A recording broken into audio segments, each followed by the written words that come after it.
Écoutez, merci à tous, merci de votre accueil. Effectivement, on est là pour partager un peu cet objet qui s'appelle Internet, qui nous est tombé sur le coin de la figure, finalement, il y a peu de temps.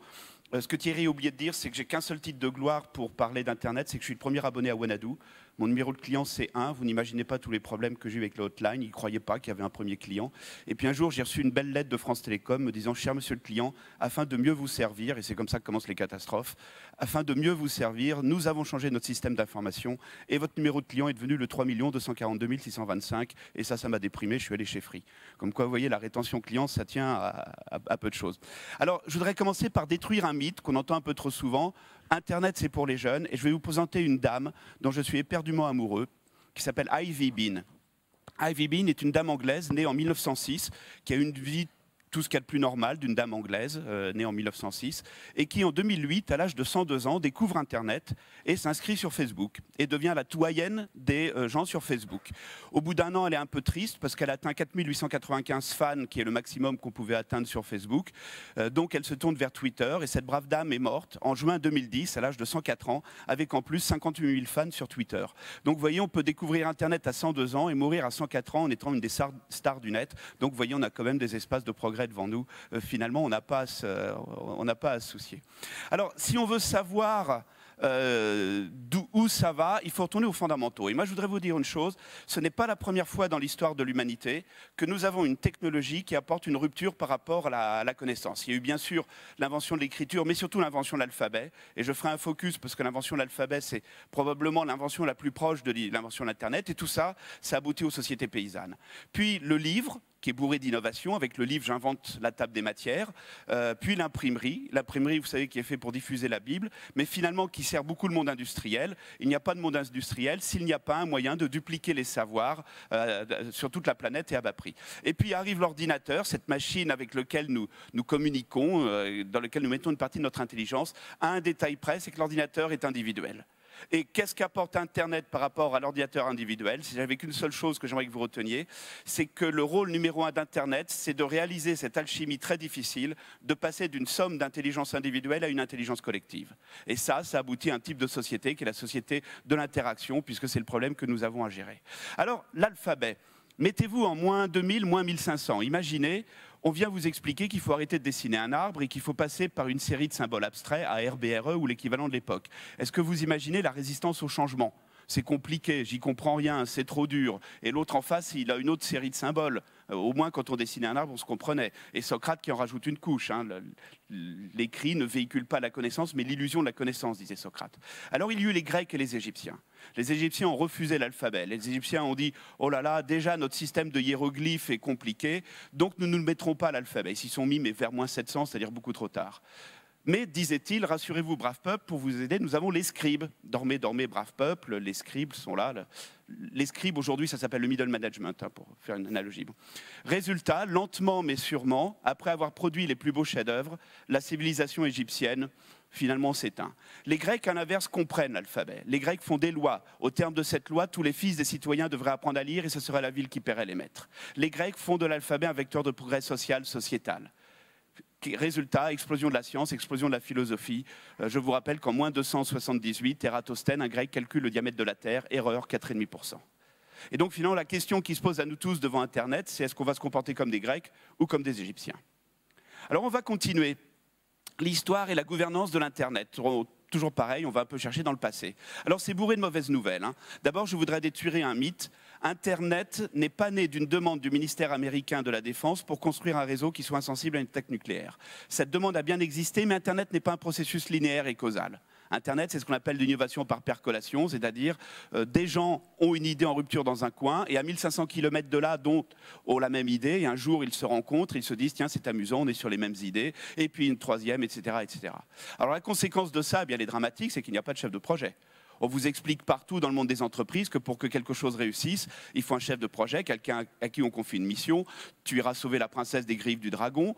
Le chef de projet demande 100 000 parce qu'il sait qu'il peut le faire avec 50 000. Finalement, on lui dit tu auras 30 000 et la princesse. Donc il est motivé, sauve la princesse. Et de toute façon, on mariera la princesse à un prince. Parce que marier une princesse à un chef de projet, vous êtes d'accord que ça ne se fait pas. Bon. Bien non, dans le monde Internet, il n'y a pas de chef de projet. L'IETF, qui est l'organisme qui fait les normes technologiques, se définit comme un ensemble flou auto-organisée de gens intéressés à faire progresser la technologie. Je ne sais pas si vous voyez, hein. Ça veut dire que tout le monde parmi vous peut proposer à l'IETF une norme technologique. À un gros détail près, on vous demandera le bout de code informatique qui implémente la norme. N'allez pas à l'IETF dire « Tiens, j'ai une idée géniale, je vais proposer une norme de téléportation ». On vous dira « Génial ton idée, peux-tu me montrer le bout de code informatique qui réalise cette téléportation ?» Pourquoi c'est important ? Parce que quand on voit ça, ça veut dire que le monde Internet s'est construit sur une logique qui est à l'opposé de la logique très franco-française de la dialectique maîtrise d'ouvrage, maîtrise d'œuvre. Dans le monde Internet, tu as une idée, tu réalises. D'ailleurs, si vous avez été voir le film sur Facebook, on voit très bien que c'est Zuckerberg lui-même, dès qu'il a une idée, il se met devant sa machine et il code. Parce que dans le monde Internet, on sait très bien que séparer les variables entre celui qui pense et celui qui exécute, c'est un modèle qui ne marche pas, qui est totalement inefficace. Il n'y a pas de structure formelle, mais un ensemble d'organisations vaguement couplées, une petite dizaine, hein. Certaines s'occupent du web, d'autres s'occupent du réseau, d'autres s'occupent des normes technologiques, etc. Et puis surtout, il n'y a pas de hiérarchie, mais il y a des passionnés en réseau. Il faut comprendre ça. Internet s'est construit sur la base de passionnés en réseau. Et ça, c'est quelque chose qui est extrêmement important. Mais surtout, ce qu'il faut comprendre, c'est qu'Internet, c'est le peer-to-peer, le pair à pair. Le peer-to-peer qu'un de mes étudiants écrivait PIRE, Théo, PIRE, tellement il était traumatisé peut-être par les téléchargements illégaux. Mais Internet, c'est avant tout, je discute avec d'autres. Internet, c'est très simple. Avant Internet, il y avait le chef, le PDG, l'expert, le prof, et tout le monde écoutait. Et les gens, entre eux, finalement, parlaient peu. Internet est aujourd'hui l'outil qui permet de renverser totalement la dialectique entre ce qui se passe en horizontal au sein d'une communauté par rapport au discours officiel. Eh bien ça, qu'est-ce que ça a donné? 2 milliards d'individus interconnectés en 18 ans.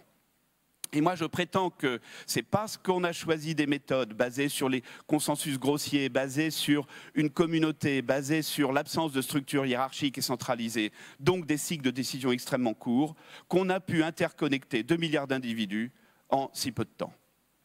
Un mythe que je voudrais détruire. Vous avez ici une carte qui est très intéressante. Vous voyez ces traits-là, les traits rouges ici, ce sont en fait les capacités de la fibre optique qui est au fond des océans. Cette carte date d'il y a 5 ans. Vous remarquerez que tout se passe sur l'Atlantique Nord, hein, un peu moins dans le Pacifique, etc. Cette carte est intéressante parce qu'elle est superposable avec 15 ans de retard à la carte du transport aérien. Donc autrement dit, il y a un mythe aussi qu'il faut bien comprendre, le réel et le virtuel se renforcent et ne se détruisent pas. Grosso modo, on s'envoie des emails là où on est sûr qu'on pourra physiquement se rencontrer. Vous vous souvenez de cette carte il y a 5 ans? Eh bien, je vais vous montrer la même aujourd'hui, un peu plus stylisée. Qu'est-ce qui s'est passé depuis 5 ans? Eh bien, tous les investissements en fibre optique ont eu lieu dans le Pacifique. Si on voulait la preuve qu'aujourd'hui, le centre de gravité du monde est bien entre la Chine et les États-Unis, il suffit de voir où se sont faits tous les investissements en fibre optique et tout ceci devient très clair et très évident. Alors, je voudrais aborder maintenant les 3 grandes ruptures Internet sur 3 thèmes.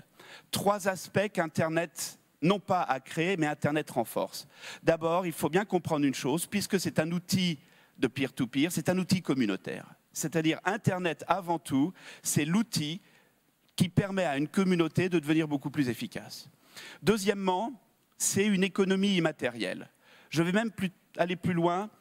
Internet, dès ses fondamentaux, était basé sur une économie d'abondance, là où, par exemple, le monde des télécoms était basé sur une économie de rareté. Dès les débuts de l'Internet, les gens avaient remarqué que quand vous appelez avec votre téléphone normal, avant la voix sur IP, hein, ou aujourd'hui avec votre téléphone portable, la ligne vous est réservée, qualité totale. Ce qui veut dire que même si vous ne dites rien, personne d'autre ne peut venir prendre cette ligne. Il y a 30 canaux sur une antenne GSM, le 31e doit attendre à la queue comme tout le monde qu'un des canaux se libère. Le monde Internet, lui, s'est construit sur un autre paradigme qui est celui de l'abondance. Entre ordinateurs, on s'échange des messages. Ces messages, eh bien, on les acceptera tous. Et puis s'il n'y a pas assez de place, eh bien, on agrandira la bande passante, etc. Jamais, si vous voulez, c'est la logique de l'autoroute versus la logique du train. Quand le train part sur la voie lui est réservée. Ça, c'est la logique des opérateurs de télécom. Aucun autre train ne peut venir sur la même voie au même moment. Quand vous êtes sur l'autoroute, jamais on ne vous bloque l'accès à l'autoroute sous prétexte qu'il y a beaucoup trop de voitures. L'autoroute est une logique d'abondance, le train est une logique de rareté. Internet est une logique d'abondance. Et puis troisièmement, le client, le citoyen, le consommateur ne veut plus consommer les produits et services tout faits. Il veut au contraire de plus en plus faire partie du design de ses produits et de ses services. Alors la valeur est dans le réseau aujourd'hui. Ce sont vraiment les valeurs communautaires. Qu'est-ce que c'est qu'une communauté? Eh bien moi, je vais vous dire, on va faire à la mode Internet, on va choisir une définition très floue, c'est un ensemble de gens qui partagent quelque chose en commun. Une communauté, ce sont des gens qui partagent un intérêt commun, une même passion, une même pratique, une communauté de projets, communauté de culture, une place de marché. Quand eBay est né, la grande différence entre eBay et les autres sites de vente aux enchères, c'est que eBay avait ce mécanisme où l'acheteur et le vendeur se donnaient une note. Et ça, qu'est-ce que ça fait? Ça fait un sentiment communautaire. Et moi, j'ai envie de dire au monde des entreprises, et si vous considériez que vos salariés, ça forme une communauté, et que les outils qu'il faut leur donner sont des outils de gestion d'une communauté, je pense que si vous faisiez ça, vous pourriez avoir des surprises extrêmement positives. Alors, les communautés, elles existent dans le monde Internet, beaucoup dans les forums de discussion. Vous savez, les forums, c'est là où les gens s'échangent en mode pur mode pair à pair. Quelqu'un arrive, pose une question et la communauté lui répond ou ne lui répond pas. Alors, on m'a souvent dit, vous savez, il y a l'image du Français qui est individualiste, qui attend tout du chef, qui etc., etc., etc. Plus on se promène dans les forums de discussion, plus on a des surprises. Le plus grand forum de discussion en France, il a aujourd'hui le chiffre a changé, plus de 200 millions de messages et plus de 2,5 millions de membres enregistrés. Quel est ce forum? Doctissimo, forum consacré à la médecine. Doctissimo, c'est un nouveau membre par minute et c'est 3 millions de nouveaux messages par mois. Voici un autre forum amusant qui est assez grand. Tous ces chiffres datent d'il y a 6 mois, ils ont beaucoup bougé. 827 000 membres, aujourd'hui quasiment 50 millions de messages. Qu'est-ce que c'est que forum? Forum automobile. Bonne nouvelle, il y a autant de femmes que d'hommes qui discutent dans ce forum. Un troisième forum, 800 000 membres aujourd'hui, plus de 75 millions de messages. Qu'est-ce que c'est? Hardware.fr, le forum des passionnés de l'informatique. Pas que, tous les étudiants comparent leurs écoles. Alors ça, si jamais vous voulez savoir quelles sont les bonnes écoles pour vos enfants, allez sur hardware.fr, vous verrez que tous les étudiants vous échangent énormément de trucs et astuces sur les écoles. Oh, un tout petit forum, 453 000 membres, 2,8, maintenant 3 millions de messages. Qu'est-ce que ça peut bien être? Le forum consacré au voyage. Allez, un autre forum, 124 000 membres, 690 millions de messages, uniquement sur le home cinéma. Allez, un forum intéressant, 108 000 membres qui ont posté 3,2 millions de messages. Ça, c'est un bon forum, ça bouge bien. Qu'est-ce que c'est que ce forum-là? Cyberbricoleurs, les passionnés de bricolage, forum fait par le BHV. Allez, un forum très intriguant. Aujourd'hui, il n'est pas à 90 000, il est à plus de 110 000 membres qui se sont postés plus de 4,5 millions de messages. Ça, c'est un forum très inattendu. Où est-ce qu'on peut trouver 110 000 membres qui se sont postés 4,5 millions de messages sur un sujet qui est un sujet dont on ne s'attend pas, auquel on ne s'attend pas? Eh bien, c'est les enseignants du primaire. Eh oui, il y a 100 000 enseignants du primaire qui ont dit « moi, j'ai même plus besoin des outils d'éducation nationale ». C'est parti d'un enseignant à l'île de la Réunion. Je me fais moi-même mon propre forum de discussion où je m'échange, essentiellement des bonnes pratiques. Entre parenthèses, à ce niveau-là, un forum comme ça coûte 5 000 € par an. Quel est le modèle économique? Très simple, association loi 1901, cotisation 2 € par an. Il suffit de trouver 2500 membres sur les 100 000. Vous voyez, le monde Internet a aussi réalisé quelque chose d'extraordinaire, c'est que le coût de la technologie est quasiment rien du tout. Et puis là, un de mes chouchous, celui-ci, petit forum, 11 000 membres, 630 000 messages, pas mal quand même. Qu'est-ce que ça peut être que ce forum où seulement 11 000 membres ont posté 630 000 messages? Le forum des passionnés de gros tracteurs. 11 000 agriculteurs qui s'échangent tous sur leurs tracteurs, les engins de manutention, qu'est-ce qu'il faut mettre derrière, les semis, les récoltes, etc. Vous voyez, on s'y attendrait pas à ça. Les forums, oui, mais pourquoi? Eh bien, je vais vous raconter une histoire. 1994, le bug du Pentium. Je ne sais pas si vous vous souvenez, Intel sort son Pentium et il y avait un bug. Oh, une chance sur 1 million de tomber dedans. Oui, mais quand on a plein de clients, forcément, un des clients tombe dedans. Et puis le client était un ingénieur, il avait un tableur Excel, ancien PC, nouveau PC. Il se dit, il se passe quelque chose là, c'est pas possible. Il décompile et il dit, il y a un problème dans le Pentium. Donc il envoie son tableur Excel à Intel, un bel email, cher monsieur Intel, regardez mon résultat, je pense qu'il y a un problème dans le Pentium. Quand on lit l'histoire au travers d'Internet, on devine que la réponse d'Intel était du genre, cher monsieur le client, rassurez-vous, nous sommes ISO 9001, c'est casse-toi gros con version Intel, enfin bref, bon voilà. Bon. Donc que fait le type? Il va dans un forum de discussion, il poste son problème, évidemment, dans la minute, dans l'heure, dans la journée, dans la semaine. plein de gens disaient, bah oui, j'ai fait le même test, j'ai le même problème que toi. Et un tel a été obligé d'admettre. Pourquoi c'est important? Et ça vous explique ce que c'est que la logique de l'Internet. Il y a 3 niveaux de connaissance. Premièrement, la connaissance individuelle. Quelqu'un sait. Quelqu'un sait qu'il y avait un problème. Voilà. Et puis, il y a la connaissance collective. Tout le monde sait qu'il y a un problème. Oui, mais si un tel avait 10 000 clients qui savaient qu'il y avait un problème, un tel aurait fait 10 000 fois la même réponse. Le problème, c'est qu'un tel avait en face de lui 10 000 clients qui savaient que les autres 10 000 clients savaient qu'il y avait un problème. Et ça s'appelle la connaissance globale. Tout le monde sait que les autres savent. Ce qu'on appelle le 4e pouvoir, la presse, les médias, la radio, c'est ce qui vous permet de passer du niveau 1 au 2. Tout le monde a vu la télévision, tout le monde a lu le journal, tout le monde a écouté la radio. Donc, on passe de la connaissance individuelle à la connaissance collective. Oui, mais c'est Internet qui permet de passer du niveau 2 au niveau 3. Et c'est en cela que c'est un outil qui est radicalement différent de tout ce qu'on a connu jusqu'à présent. C'est pour ça que je vois même encore des entreprises et des gens qui confondent Internet avec la télévision. Ce n'est pas parce que vous avez un site web où vous diffusez du contenu qu'il se passera quelque chose. Ce qui est intéressant, c'est comment la communauté de vos clients, de vos partenaires, de vos collaborateurs discutent autour de ce contenu. En 1984, Libération nous a fait une de ces innombrables crises dont on a l'habitude. Pourquoi les gens achètent Libération? Résultat des courses, le courrier des lecteurs. Qu'est-ce que c'est que le courrier des lecteurs? C'est l'ancêtre du forum de discussion. Alors Libération a eu un coup de blues. Oui, mais ça veut dire que notre contenu n'est pas intéressant. Non, ça veut dire que celui qui écrit dans le courrier des lecteurs de Libération n'ira jamais écrire dans le courrier des lecteurs du Monde. Ça veut dire que le contenu que vous allez diffuser, vous, entreprise, aura comme objectif numéro 1 de faire discuter vos clients, vos collaborateurs, vos partenaires entre eux. Plus ils discuteront entre eux, plus vous gagnerez de la valeur. Et ils discutent aussi dans les réseaux sociaux, qui sont des annuaires de liens. Ce sont des choses très intéressantes, les réseaux sociaux. C'est basé sur la règle des 6 degrés de séparation. Entre 2 individus pris au hasard sur Terre, il n'y a que 5 intermédiaires. Vous connaissez quelqu'un qui connaît quelqu'un qui connaît quelqu'un qui connaît l'aborigène.